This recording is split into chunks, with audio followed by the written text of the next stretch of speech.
Welcome to the tutorial video about earthquakes.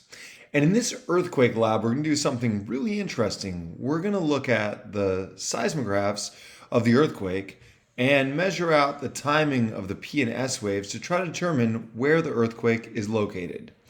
Now, you can see at the top here, there's a picture of the earthquake equipment, a diagram showing P and S waves on a seismograph, and a diagram showing where the detector location is and how to enter in the number.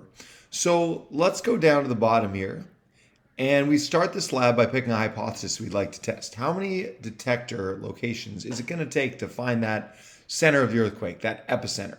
So I'm just going to click on one at random to show you how that works. That becomes my hypothesis. And now we have 4 different earthquakes we can measure. Let's just take this first one. Okay, so once we have the earthquake loaded up, we press play. You can see there's 1, 2, 3, 4, 5, 6, actually 7 different seismographs we can look at. And so the instructions are given just below the picture of the map. We're going to click on an S and P wave start and then click the detector. Well, what is an S and P wave?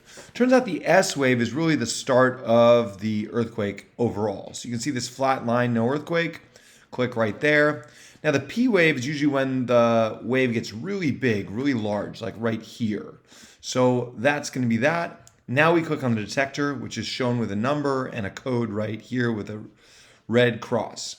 Okay, that's going to lay on our map the circle related to the size of what we measured and the location of that detector. Let's try it again. Here I click on the P wave, here I click on the S wave, and there's the detector. Okay, so now based on what we see so far, there's roughly 2 possible locations to that earthquake where those circles overlap. So what you're going to do is you're going to continue to measure all the different seismographs like I just did, laying them on the map, and then find the most likely spot where that earthquake occurred. Remember, there's a lot of error in these measurements, so it's likely it won't be an exact spot. It might be just an area that the earthquake should be in.